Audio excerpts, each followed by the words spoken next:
कोणत्याही राशीचे असू देत मुलं अथवा मुली. आता आपण मुलींच्या विषयावरती बोलतोय.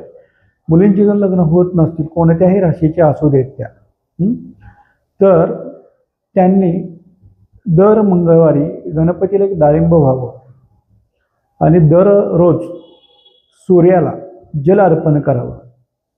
जर सूर्याला जल अर्पण करायला जर जमत नसेल, अपार्टमेंटमध्ये राहत असाल, बिल्डिंगमध्ये राहत असाल, सिटीमध्ये तुम्ही राहत असाल, तर रोज सकाळी सूर्यनमस्कार हा एक योगा आहे, हा योगा करा.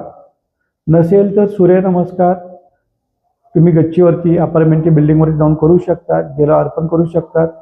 तर ते जमत नसेल तर सूर्याचा कोणताही मंत्र, सूर्यदेवतेचा कोणताही मंत्र तुम्ही घरामध्ये लावू शकता. आणि दर मंगळवारी गणपतीला एक डाळिंब घालणं गरजेचं आहे. कारण मुलींच्यासाठी नवरा मुलगा महत्त्वाचा असतो आणि त्यासाठी मंगळ ग्रह आणि सूर्यदेवता ह्या दोन गोष्टी कारणीभूत असतात. त्यामुळे मुलींनी सूर्याचा आणि मंगळाचा म्हणजेच रविवारचा आणि मंगळवारचा उपाय करणं हे गरजेचं आहे.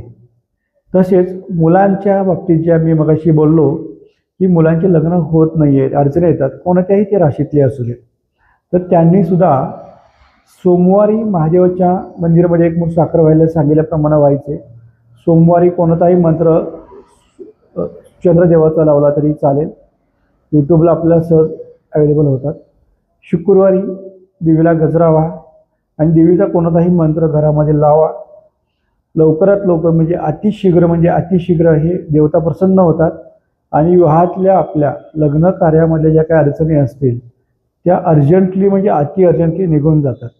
हा उपाय तुम्ही करून मला कमेंटमध्ये नक्कीच कळवा. श्री स्वामी समर्थ.